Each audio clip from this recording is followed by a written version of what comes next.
best way to pull a stuck Cybertruck is with another Cybertruck.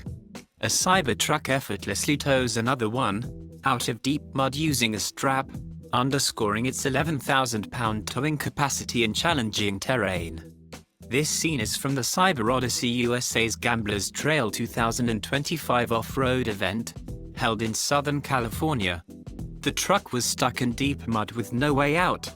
The owner reported successful recovery with minimal battery drain, typically around 10 to 15% efficiency loss in mud. We raise questions about the drive mode used during the towing.